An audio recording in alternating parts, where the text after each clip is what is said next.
Billions of years ago, the Earth passed through an exploding star and was showered in molten gold. The Incas called gold the sweat of the sun and told their stories with it. The Egyptians saw it as the breath of God and buried their pharaohs in it.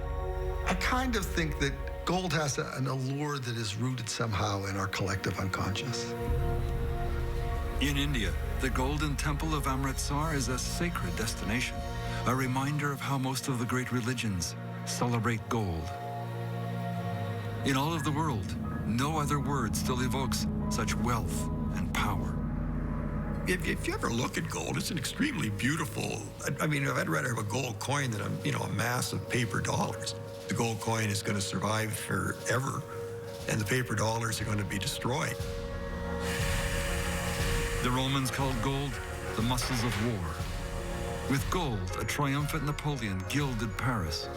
To finance the Third Reich, the Nazis were determined to capture the gold of Europe. Gold was the ultimate guarantee of national survival. Even today, gold shines in the world of high finance. Gold is the largest commodity market on the planet Earth. They make billions of dollars in a single day by manipulating the market. From China in the east to America in the west, the question ricocheting around the world is simple and troubling. Where is the gold? Is America's gold in Fort Knox? And if so, who really owns it? I think you have to assume that all the gold's not there. How is it possible that for every 100 ounces traded on electronic exchanges, there may not be even 1 ounce of real gold backing it up? The term Ponzi scheme comes up. The customer or client thinks he or she has something, but doesn't. There's not a lot of it. All the gold ever found would only create a cube 70 feet by 70. Even melted down, it's just enough to fill 3 Olympic swimming pools. Yet gold's magic continues to keep us in its thrall.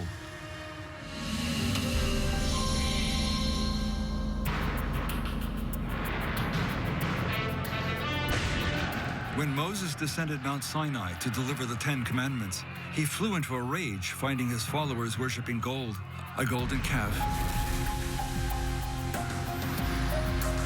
Today, Western central bankers get almost as frustrated at those who stubbornly value gold over paper money.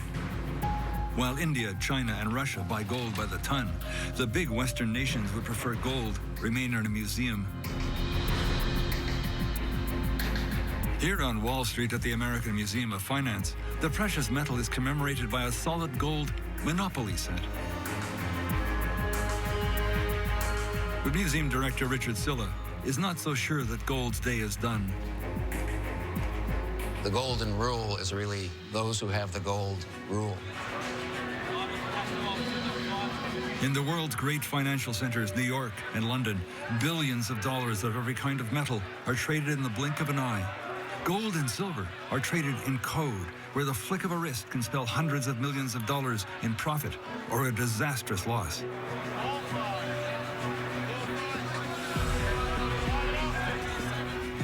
Andrew McGuire has moved in that world as a precious metal trader for decades.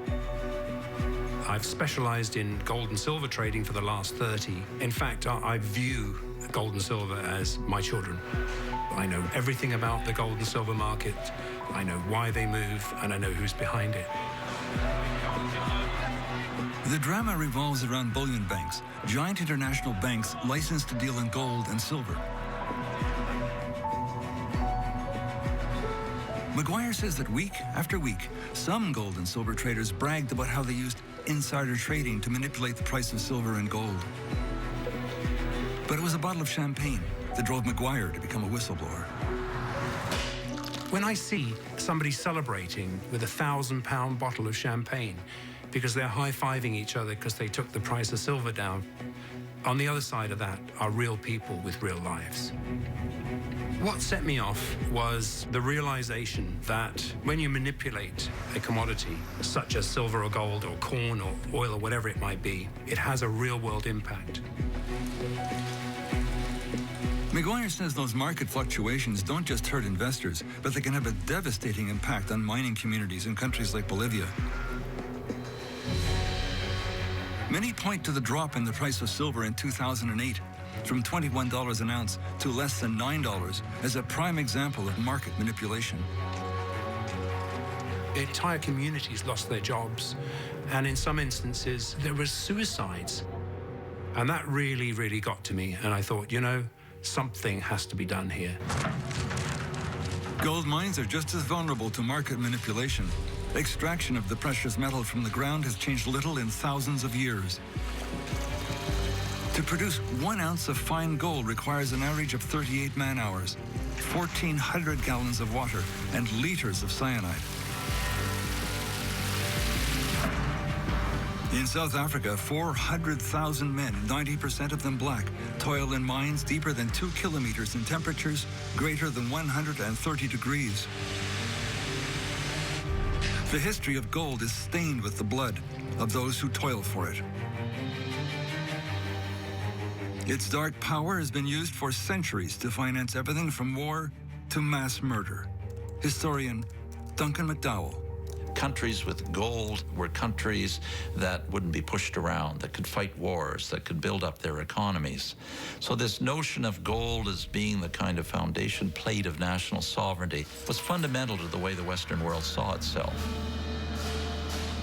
Gold was a driving force in the Second World War. In late 1938, Austria welcomes Adolf Hitler as a conquering hero in the land of his birth. But the image of a powerful Führer cloaks a surprise weakness.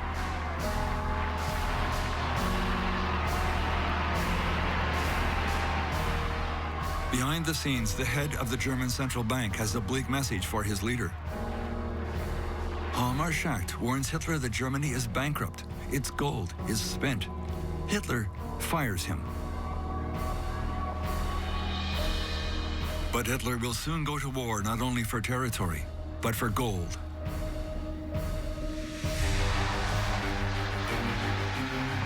In 1939, Hitler captures Austria and Czechoslovakia without firing a shot. A special Nazi unit seizes their gold. Next, the Germans invade Poland. Poland fights back. The Polish army and resistance are ordered to hold out long enough to get Poland's gold out of the country. 75 tons of gold, worth billions of dollars today, are launched on a perilous journey through Romania, Turkey, and Lebanon, traveling south and east before arriving in France.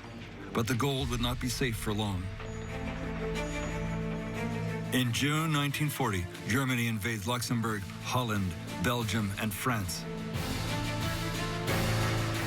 The 14th of June 1940, the Germans occupy Paris, which surrenders without a fight.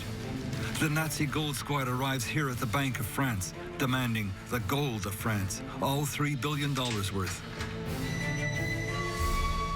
But historian Didier Brunel says they were met with a big surprise. They demanded to go into the vault and saw that it was empty. Of course, they were furious. French central bankers had planned for this moment for years. Ever since Hitler came to power, the French began hiding the gold in 51 separate caches around the country, always less than a day's drive from an escape port. Now France prepares to get the gold out of the country.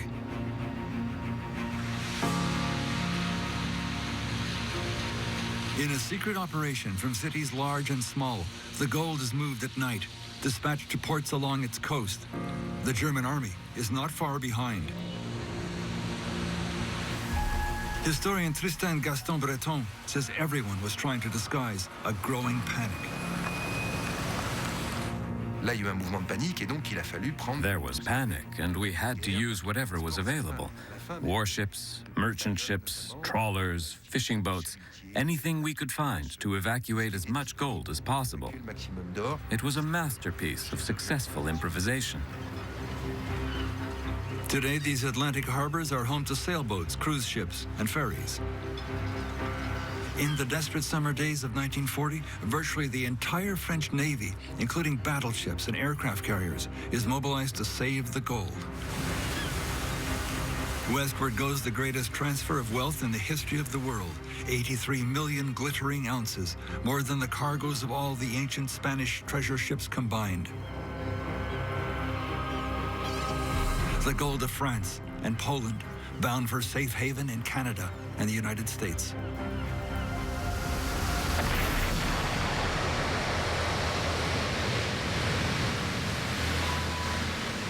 It's still unknown how many ships carrying gold and silver bullion were lost to German submarines during the two world wars. Those sunken bullion ships and many from bygone wars prove irresistible to companies like Odyssey Marine. No story about gold is complete without a treasure quest. It's all very modern. Odyssey is even listed on the NASDAQ stock exchange. The company operates out of a secret location in Tampa, Florida. President Mark Gordon says there is no shortage of wrecks. The United Nations estimates there's 3 million shipwrecks on the ocean floor. The only way to transport wealth until the mid-20th century was on ships. So there are billions of dollars of gold and silver littering the sea floor. It's pretty amazing. Tom Detweiler was part of the deep ocean team that found the Titanic. Now he brings his skill to search for gold 3 miles deep.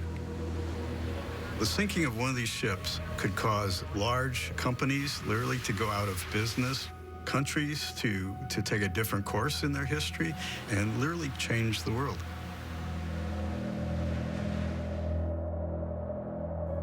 When we come back, gold and the ghost of Imperial Spain.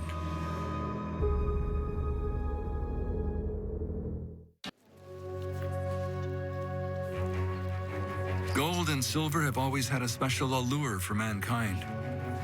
Since the dawn of civilization, men have been willing to risk everything for these precious metals.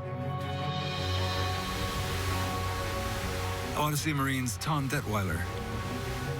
It was always something special, and one of the reasons is its permanence. It can lay in the bottom of the ocean for hundreds of years and come up and it's still shiny. It's still got all the detail in it. It's perfectly preserved. In 2007, Odyssey Marine was mapping the ocean floor off the coast of Portugal when they got lucky. It was a giant spill of gold and silver coins resting on the ocean floor.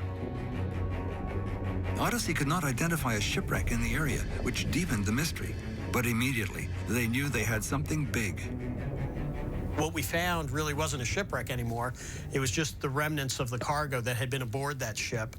Lots of coins, because we found about 600,000 of them, and we know there's still many more down there. We suddenly realized this was a very large vessel that had something very catastrophic happen to it. They transported the find to Florida. The trove was estimated at $500 million. Odyssey registered their find in a U.S. court to await any competing claims. Enter the Spanish government. Spain argued that the treasure was from a Spanish vessel named Nuestra Señora de las Mercedes. It turns out England resumed the war with Spain by sinking the ship in 1804. Now Spain was launching a full-scale diplomatic campaign to get back gold it had plundered 200 years earlier. Peru also filed a claim, saying the treasure was stolen from the Incan people. It is estimated that upwards of 1 million Incans were killed in unequal battle against the Spanish military or worked to death in the gold mines of Peru.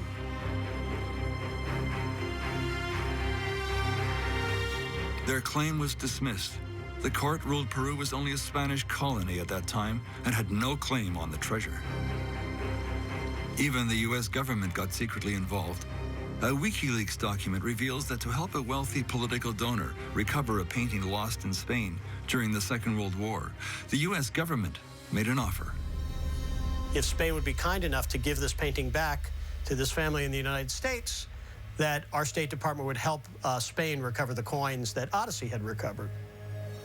After spending $2.4 million recovering the silver and gold, another $2 million on legal fees, Odyssey was ordered by the court to hand the treasure over to Spain. Spinning a web of golden intrigue, once again gold's spell proves enduring. Gold taken by Spain 2 centuries earlier was returned to the plunderer. Searching for gold in the 21st century is an expensive operation, especially if you can't profit from what you recover. Undaunted by their earlier loss, Odyssey Marine plunges ahead on another wreck. It's a treasure ship 3 miles down, off the coast of Ireland, a wreck that meets the stringent criteria laid down by Odyssey's Mark Gordon. The shipwreck has to be worth at least $50 million for us to go ahead and invest in the project, because it's very expensive. After making a deal with Great Britain to split the proceeds, Odyssey is pulling up tons of precious metal from a merchant steamer called the Gersoppa. On the 17th of February 1941, the Gersoppa is carrying a cargo of silver bullion to fill a desperate coin shortage in wartime England. En route from India, she's attached to convoy SL-65. Running low on fuel, the ship slows down to 5 knots and leaves the safety of the convoy. She is hoping to make a run to Ireland's Galway Bay, 300 miles to the north. The Gersoppa is spotted by a German Focke-Wulf patrol plane. He radios her location to U-101. Commanded by Ernst Mingerson, the U-boat finds the Gersoppa. The submarine fires a single torpedo, which blows a hole in her starboard side.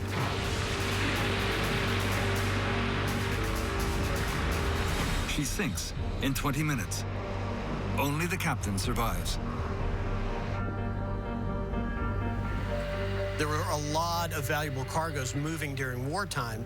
Ships carrying gold and silver because they had to pay for munitions, pay for supplies, pay the troops. The role played by the gold of England is one of the best-kept secrets of the Second World War. In 1940, England stands alone.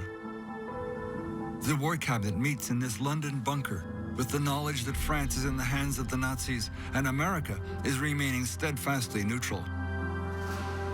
With a Nazi invasion that could come at any time, Churchill issues a secret order. To keep it out of Hitler's hands, all of England's gold must be dispatched across the North Atlantic to refuge in Canada. Historian Duncan McDowell. Britain wants gold not only in its own pocket in England, but it wants it stored offshore in case, worst case scenario, Hitler comes across the channel. Churchill and the government has to leave and they have to run a government in exile. They want money to do that. Tied to the London docks sits HMS Belfast. It's a sister ship to the cruiser Emerald, selected for the dangerous task of transporting England's fortune. In the early summer of 1940, the first shipment is loaded aboard the Emerald. The gold is crated in small boxes, 2,229 of them, with a market value today of $9.9 billion.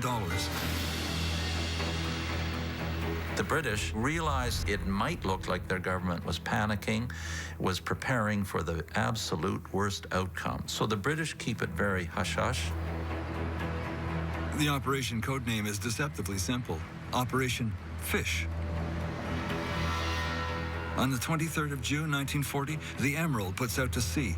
Destination, Halifax, Nova Scotia. British coastal waters are especially dangerous. The Emerald is given a heavy escort for the first stage of the voyage. Then the cruiser is hit by a savage North Atlantic storm. It almost capsizes.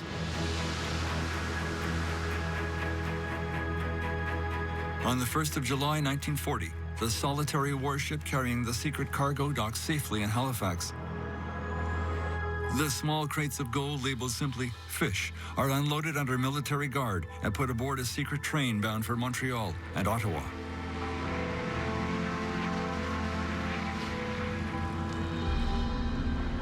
In Ottawa, the gold is stored in the vaults of the Bank of Canada.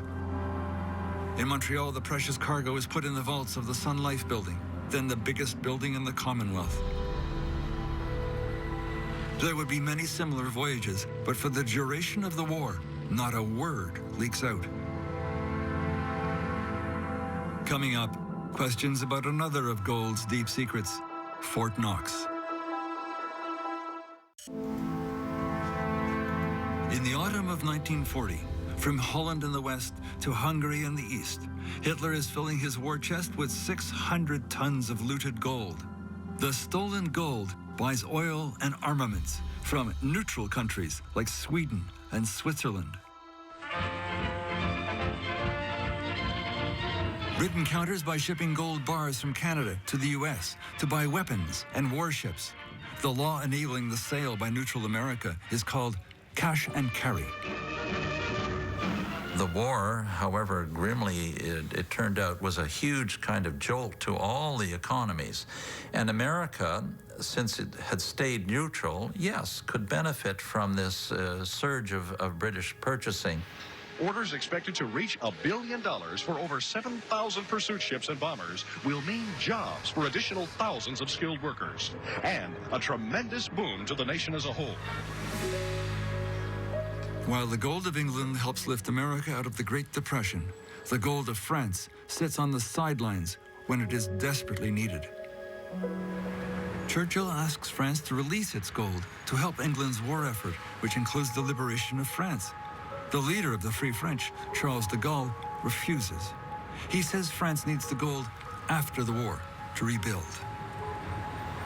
Britain is in a really devilish position after the war, having used up their gold during the war.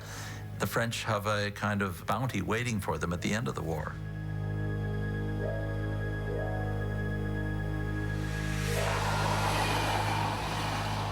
But the French also have a shameful secret to confront at the end of the war, the Holocaust and the secret role of gold. In Paris, this is a memorial to 73,000 French Jews rounded up by French police and deported to the Nazi death camps. Like thousands of Holocaust victims, many had deposited their savings in gold into safe Swiss banks, or so they thought. After the war, when families tried to claim their gold, the Swiss bankers demanded death certificates or other impossible proofs of ownership. That was the greatest revelation of the Nazi gold thing, that the Swiss suffered from this. They would no longer be that nation of upright bankers and chocolate makers, you know, that they were as morally tainted by World War II as the rest of us were. An international investigation revealed that some of the gold held in Swiss banks came from Nazi extermination camps, pried from the teeth and fingers of the victims, then melted down and recast by the Nazis. It's called Totengold, death gold. In 2012, in one of the war's more macabre revelations, it was found that Hitler's personal dentist used Totengold to fill the Führer's teeth. But most of the gold went to Switzerland. We now know in World War II that some of the Swiss bankers facilitated this laundering of gold, right down to working with the foundries to refine it, restamp it so that it could be laundered into the European economy. The greed for gold drove the Swiss to trade for looted bullion, even to Hitler's final days. In modern times, profiteering has risen to another level. The gains are now counted in the thousands of billions of dollars. In one case, involving precious metals, a large prominent bullion bank was said to be misleading its customers. Lawyer Samuel Sporn led the class action suit. I was approached about 7 years ago by a gentleman by the name of Silverblatt, who had silver bullion, and he wanted delivery. Mr. Silverblatt, along with thousands of customers, thought they were buying bars of silver, silver in a vault, allocated or set aside in their name. Similar cases have arisen over gold. In addition to being charged for the silver, they were charged storage fees. But it appears there was no silver being stored. Nowhere is it stated in clear, good English language that we are not purchasing actual commodity, gold, silver, or platinum. It's only unallocated, and it's a paper purchase. It's a position you have. You do not own the physical commodity. And then the customer says, my goodness gracious, I've been paying storage fees for 5, 10, 15, 20 years, whatever it may be. Why? The client is led to believe that he, she, or it has ownership. So that is the fraud. The class action suit was settled in favor of those suing before it came to trial. They recouped $4.5 million in storage fees, plus interest. When it comes to buying large quantities of gold and silver, traders speak a language very few would recognize.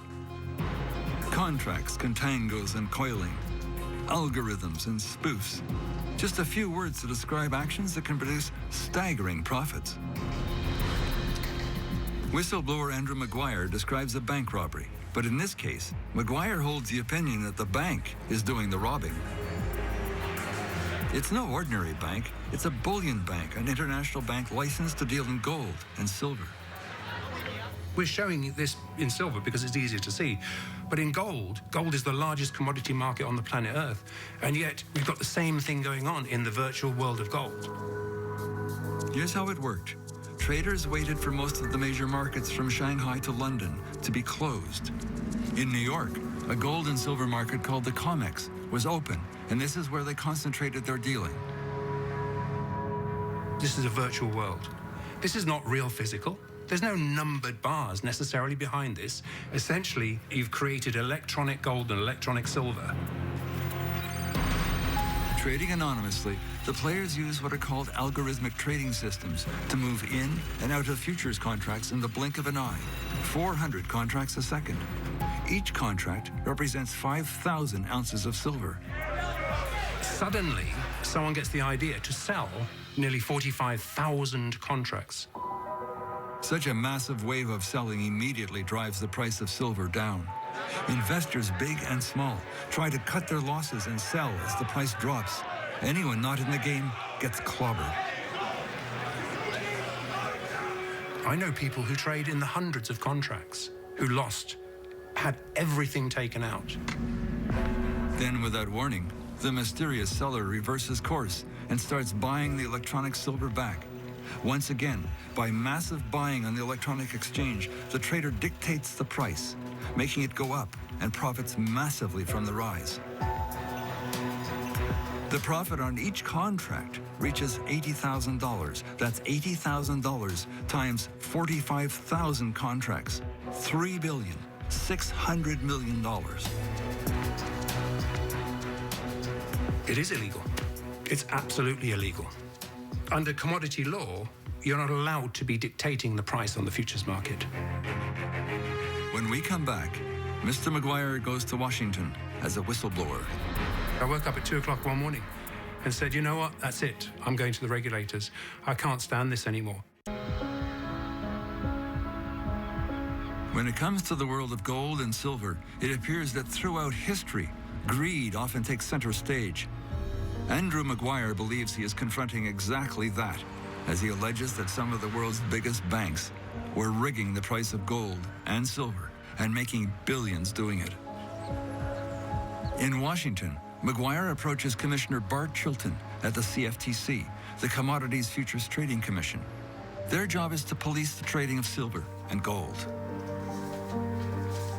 What we've seen all too often is where you have an individual trader who has excessive concentration.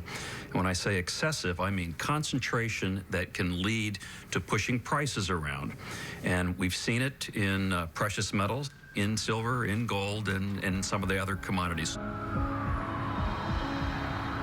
To back up his story, Maguire proposes going online with the CFTC investigator and guiding him through the manipulation in real time. I was on live with him saying, right now, silver's going to go any minute now. I saw the signal come in, which is pretend offers and bids coming in and not trading. So suddenly, silver takes a drop. And I warned him just before, silver is going to go down below $15.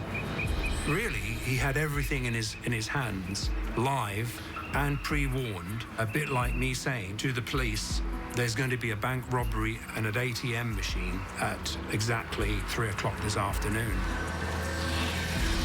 The scenario unfolds exactly as Maguire prophesized. It triggers a CFTC investigation. The Andrew Maguire circumstance gets into an investigation currently ongoing, but we're doing the best we can, given the resources we have, and I think we've made some progress.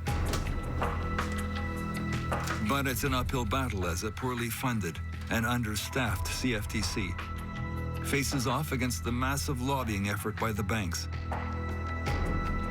The investigation is ongoing.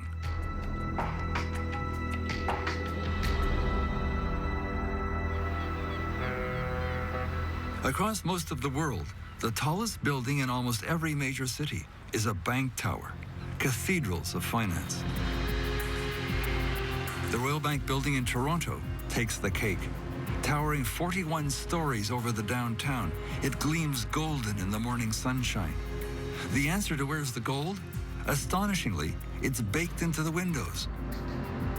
The glass of the 14,000 panes is cooked with 2,500 ounces of gold leaf. Now that gold is valued at over $3.5 million. The effect is spectacular. It is an appropriate setting for one of the world's most successful precious metal funds. There's a king of The fund is run by the billionaire philanthropist Eric Sprott. He says the history of the world is the story of gold. The oldest coin we have is from Ionia, and it's dated 580 BC. And some over here as well, I guess, that are Roman. Pinned to the wall in contrast is a $1 trillion Zimbabwe note, an inflated fate Sprott believes ultimately awaits most paper currency. All of the gold in the world ever produced is still above ground because people don't lose track of gold. For his investors, it's critical for Sprott to keep track of gold, and right now, he's convinced there's something wrong with the arithmetic. He has assembled a team to track gold internationally, headed by economist Frank Veneroso, a legendary gold analyst. The gold market is a very shadowy market. It operates in all kinds of countries where there's very, very little in the way of organized information, data collection, what goes on with central banks and bullion banks. They never tell you. They never expose themselves. In the year 2000, Veneroso conducted a forensic investigation of the movement of gold from government banks to the bullion banks. He discovered they had been covertly leasing their gold on a massive scale. Bank of England gold, for example, was leased to bullion banks. In turn, the banks took the rented gold and sold it. The way that was done is that there would be an armored car. It would take it to Stansted Airport. That would then be flown to Switzerland. It would be re-refined in a refinery in Switzerland, which then produced little bars and big bars, which were then turned into jewelry, which was then hanging on the women of the world, right? Where is that gold now? That gold isn't around. It's not in a depository anymore. Yet while the gold is gone, the Bank of England, or Fort Knox, for example, can still claim to own the gold because it's on their books as rented, not sold. It's a dangerous game. Gold has always been seen as the canary in the mine, a barometer measuring the world's economy. If we all woke up tomorrow and saw gold was up $100, you'd think one of three things.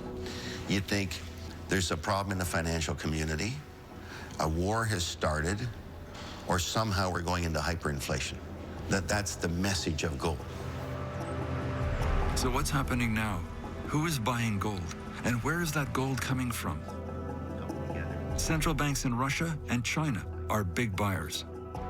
1,000 in the central banks. China, at least 500 tons. You got your ETFs are 200. So I got 1,700 right there. I haven't even gone to the U.S. Mint, the Canadian Mint. I know what their sales were in 2000. The demand is huge. Can gold mines keep up? Sprott says no. There's actually only 2,200 tons mined that's even available to buy. Your conclusion then is there has to be an official sector supply, and it has to be very big. Yeah, I'm already up to 2,400 tons now using this data. But I think the elephant's in the room already. That's my view. For Eric Sprott, the elephant in the room is this. Western central banks are running out of gold that cannot be replaced. Could the mystery begin and end at Fort Knox?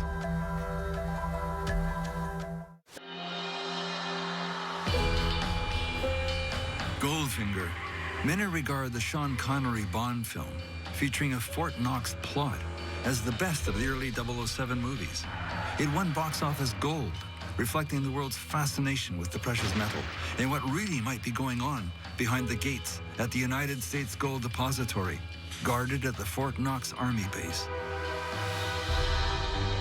The director of the American Museum of Finance, Richard Silla, says Fort Knox has a controversial history. At the height of the Great Depression, President Roosevelt ordered Americans to turn in all of their gold. Tons of coins, ingots, and jewelry. They were paid in paper dollars at $21 an ounce.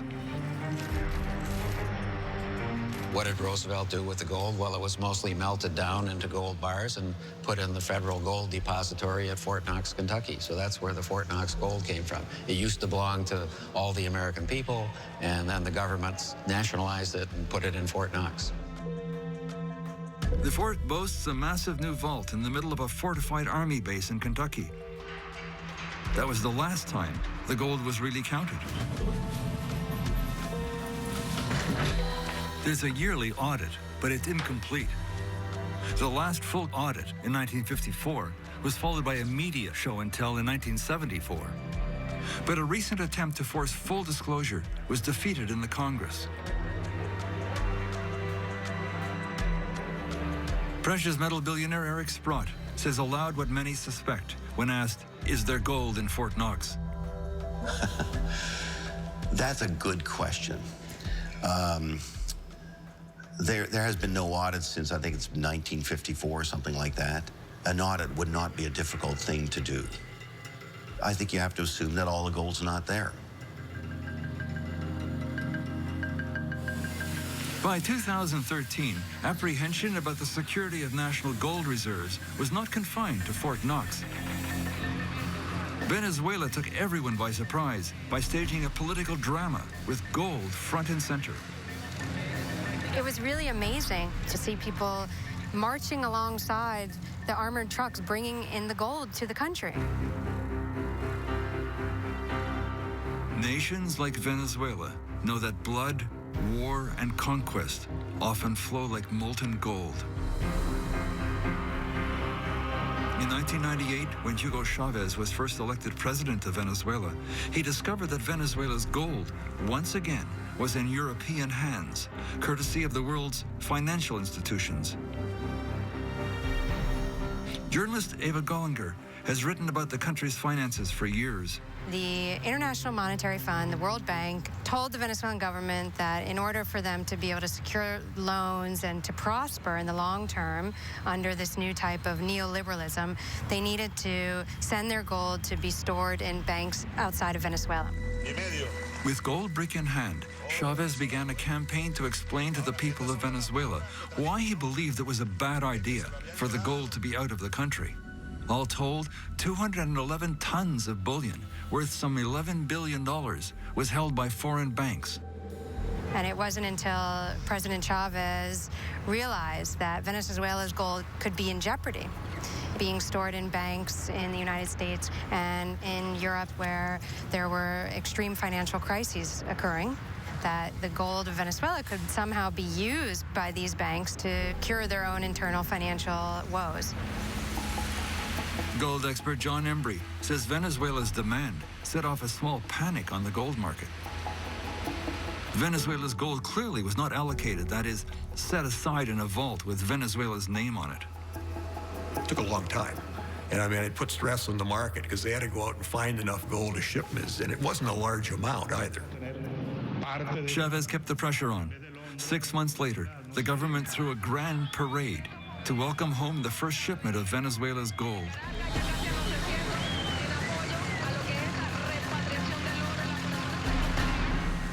Like England and France during the Second World War, Venezuela came to understand the power of gold as a guarantee of national sovereignty. But other countries haven't been so successful when they tried to repatriate their gold. Most of Germany's gold is stored in New York at the Federal Reserve Bank, the Fed.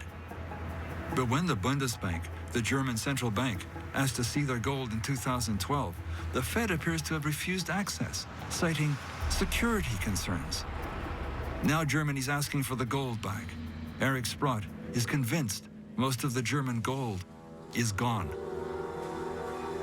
Well, it's obvious they don't have all their own gold. I mean, they basically said that. We have some gold in our vaults and we have some gold elsewhere. And I don't think it's defined even how much they have in Germany. I would bet that the Germans don't have access to the gold they think they own. Canadians, too, may be in for a shock. The nation's central bank boasts a modern headquarters that has won architectural awards, but no prize would be awarded for how they have managed the best-performing asset of the last decade. The Canadian answer to "where's the gold" is simple. Except for a few bars, it's gone. All gone. Despite its international reputation for gold mining and mine financing, Canada has sold off its multi-ton gold reserve over the last 3 decades. I think it's important that the country, in order to have some strength within the international financial community, has some gold.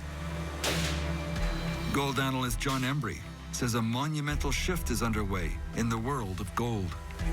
What people in the West don't seem to realize, I think they're making a ghastly mistake, is that the people in the East, the Chinese, the Vietnamese, Indians, Russians, they delight in this opportunity to buy the cheap gold. So it's going west to east.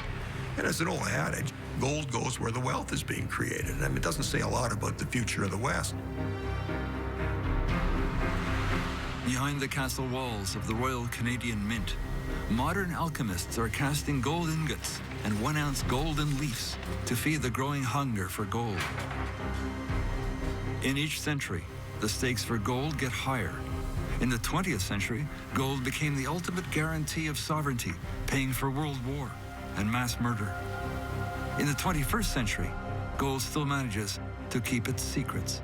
Perhaps the biggest one of all, where's the gold and who owns it?